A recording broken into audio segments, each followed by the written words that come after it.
Donc, on peut redonner la parole à Muriel, si tu es prête. Voilà. Merci Hélène. Bonsoir à tous et je suis encore navrée pour ce petit souci d'ordre technique. Et donc on va revenir sur un sujet plus médical et moins du futur, qui est l'escalade thérapeutique chez nos patients glaucomateux. Alors c'est un sujet qui est fréquent puisqu'on voit que 40% de nos patients hypertones ont des multithérapies, pas seulement des bi, mais parfois des trithérapies.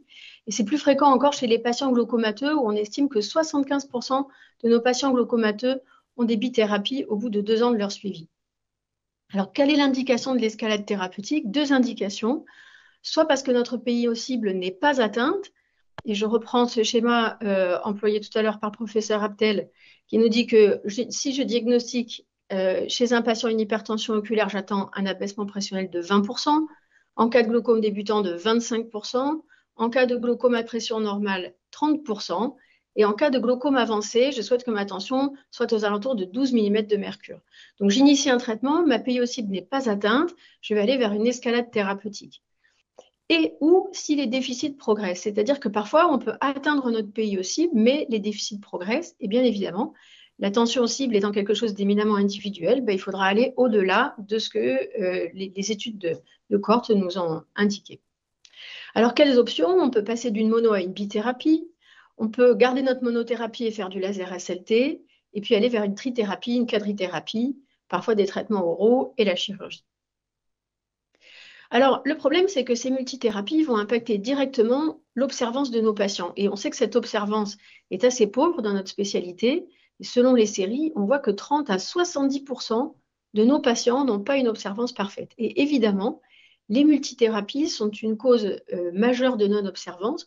On voit dans cette étude que les causes principales sont l'oubli, en second lieu, l'erreur d'administration, les difficultés avec le rythme d'administration et les effets indésirables.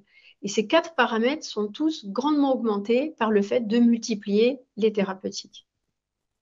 Alors, je vous renvoie, comme professeur Abtel, à 2 recommandations principales, les recommandations de l'HAS et les recommandations de la Société européenne du glaucome.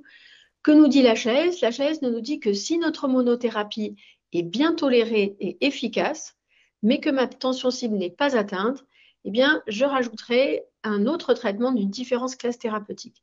Alors ça, c'est important parce que ce qui arrive presque jamais en pratique, mais si ma monothérapie est totalement inefficace, ce qui est extrêmement rare, on ne va pas chercher à augmenter le traitement, on va chercher à switcher notre traitement vers une autre classe thérapeutique.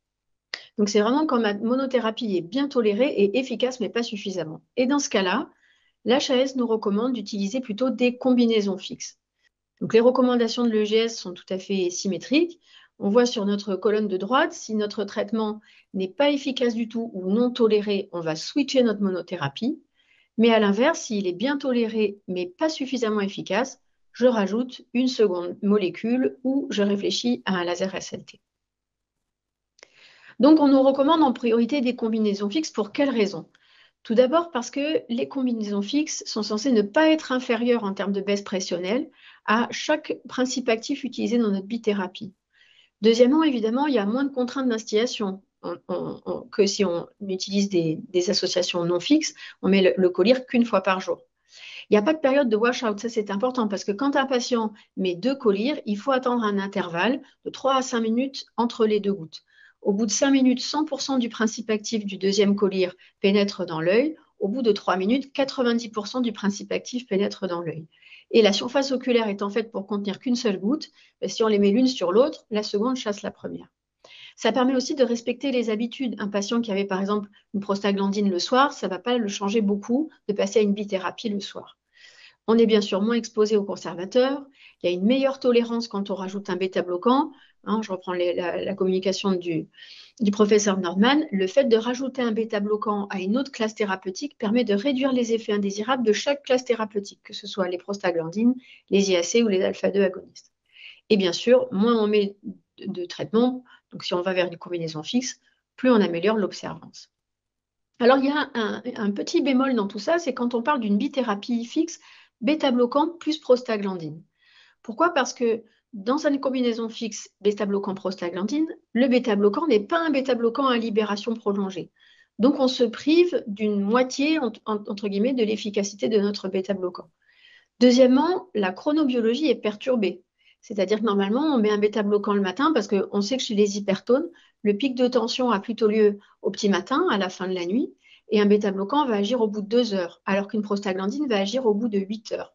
Donc, quand on met une combinaison fixe bêta-bloquant-prostaglandine le soir, on est peut-être bien pour la prostaglandine, mais on sera moins efficace pour le bêta-bloquant. Et on choisit bien sûr le soir parce que la prostaglandine étant la molécule parmi les 2 molécules la plus efficace, c'est celle que l'on privilégiera.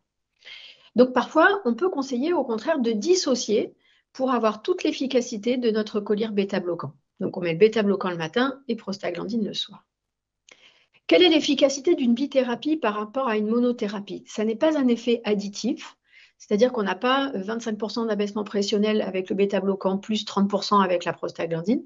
C'est un effet additif, mais qui atteint entre 13 à 37% d'abaissement pressionnel supplémentaire.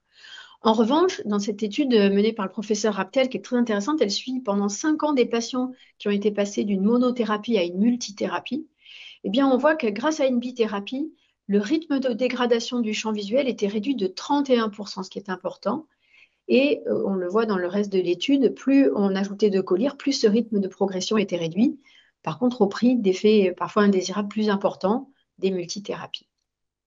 Alors, il y a une petite spécificité, c'est généralement quand on passe à une bithérapie, on va privilégier bien sûr bêta-bloquant plus prostaglandine.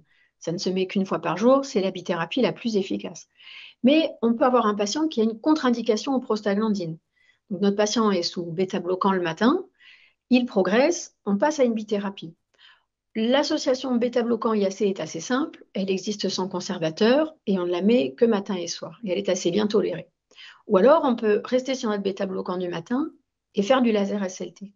C'est un peu plus compliqué quand on a un patient qui a une contre-indication au bêta-bloquant. Donc, on avait démarré avec des prostaglandines. Parce qu'on peut faire prostaglandine plus laser SLT très bien. Ça ne changera pas les habitudes de notre patient. Mais si on veut passer à une association prostaglandine plus IAC, ça devient plus compliqué parce qu'il va devoir mettre 3 gouttes par jour. Les IAC n'existent pas sans conservateur. Il sera génériqué probablement par le pharmacien et ça va être source de davantage d'allergies et d'intolérances locales. Donc, quand on est sous monothérapie prostaglandine et qu'on a une contre-indication au bêta-bloquant, il vaut mieux ajouter plutôt un laser SLT lorsque cela est possible. Cas de figure maintenant suivant, on a un patient qui est sous bithérapie et il progresse encore. Que va-t-on faire? On peut faire du laser SLT, mais le laser SLT n'est malheureusement pas toujours possible et comporte un certain nombre de risques. On peut passer à une trithérapie, mais plus on met de collyre, plus on majeure les effets indésirables, plus on agresse la surface oculaire, plus notre patient se trouve impacté en termes de qualité de vie, moins il mettra ses collyres, et aussi plus on va réduire les chances de succès d'une chirurgie, parce qu'on sait que plus une conjonctive a été imprégnée de collyre pendant longtemps, plus la réponse inflammatoire post-opératoire sera importante, et plus le risque de fibrose de la bulle de filtration est important. Et puis, dernière possibilité, on peut opérer le patient, mais avec les risques que l'on connaît. Alors, pour choisir la bonne solution, je vous propose un certain nombre de questions clés. Quelle est l'observance de mon patient? Est-ce qu'il a une fermeture primitive de l'angle? Est-ce que je peux ou non faire un laser SLT? Parce que parfois, si on a un angle qui est synéchié, si on a une forte dispersion pigmentaire, si on a un glaucome très avancé, eh bien, le laser SLT peut ne pas être toujours recommandé. Quelle est la PIO cible de mon patient? Quel est son rythme de progression qui découle indirectement de la PIO cible? Quel est l'état de sa surface oculaire? Et puis enfin, quelle est la psychologie du patient? Parce qu'il y a parfois des patients qui sont terrorisés à l'idée de faire un laser ou voire même une chirurgie. Et parfois, chez ces patients-là, il faut prendre un petit peu plus de temps et passer par la trithérapie, qui ne sera pas forcément bien tolérée, et l'amener tout doucement à comprendre qu'il va falloir envisager une chirurgie. Alors, un premier cas, par exemple, une fermeture primitive de l'angle. J'ai une flèche cristallinienne supérieure à 700 microns. Je pense qu'il est important de le documenter en termes d'imagerie. J'ai un patient qui a plus de 50 ans, une progression significative des déficits. Il vaut mieux envisager une extraction du cristallin que de passer à une trithérapie. J'ai un patient chez qui on a la possibilité de faire un laser SLT. Je pense qu'il vaut mieux passer à une bithérapie plus laser SLT que de passer à une trithérapie. Tout d'abord parce que l'efficacité sera supérieure. Le gain pressionnel qu'on a avec une trithérapie est assez pauvre, alors qu'avec un laser SLT, on va obtenir 30% d'abaissement pressionnel supplémentaire avec un effet durable dans le temps de 3 à 5 ans et des possibilités de retraitement. Quelle est ma PIO cible?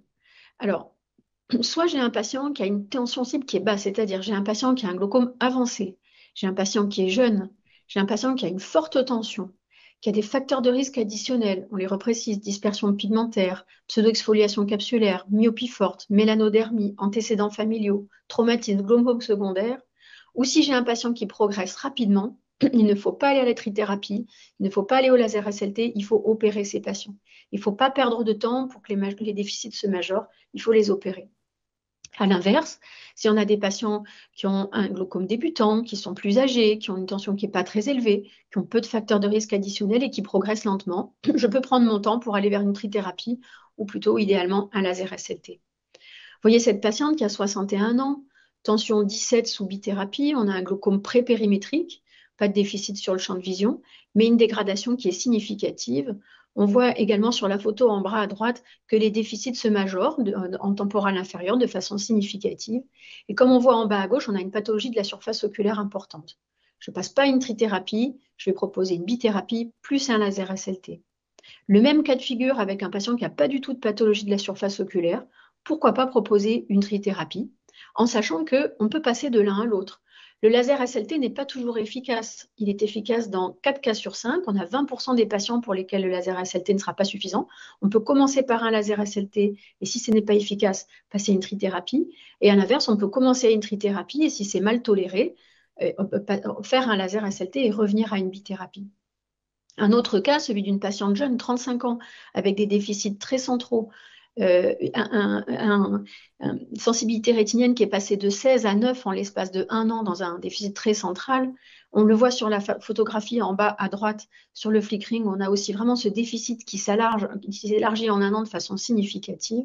Chez cette patiente-là, il ne faut pas perdre notre temps sur une trithérapie, un laser SLT, il faut l'opérer rapidement. Finalement, les troisièmes molécules et au-delà sont rares, c'est 9% de nos patients. Et l'EGS nous dit que globalement, il ne faut pas associer plus de 2 flacons différents, soit une combinaison fixe plus une autre monothérapie, soit 2 monothérapies, mais pas davantage. Et une étude intéressante qui avait été conduite par le professeur Nordman nous dit qu'il peut être intéressant finalement d'associer une combinaison fixe avec une prostaglandine bêta-bloquant le soir et de rajouter le matin une combinaison fixe bêta-bloquant brimonidine, parce que ça nous permet d'avoir un bêta-bloquant à pleine dose, qui est la deuxième molécule en termes d'efficacité, une prostaglandine à pleine dose et une autre molécule à demi-dose, qui peut être intéressant. Au-delà de 3 molécules, le bénéfice prévisionnel sera faible, voire nul. Et finalement, les quadrithérapies sont extrêmement rares et on va les proposer de façon vraiment individuelle pour quelques patients qui peuvent bien les tolérer. Le diamox perros est exceptionnel et lorsqu'on donne de l'acétazolamide perros à un patient, on n'ajoute pas d'IAC localement parce qu'on n'a pas de gain pressionnel à associer ces 2 molécules.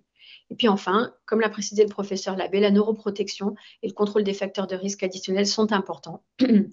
Nous espérons des molécules plus efficaces en termes de neuroprotection. Donc au final, que retenir? Des notions assez essentielles en termes de bithérapie, il faut privilégier à tout prix les associations fixes avec des schémas simples.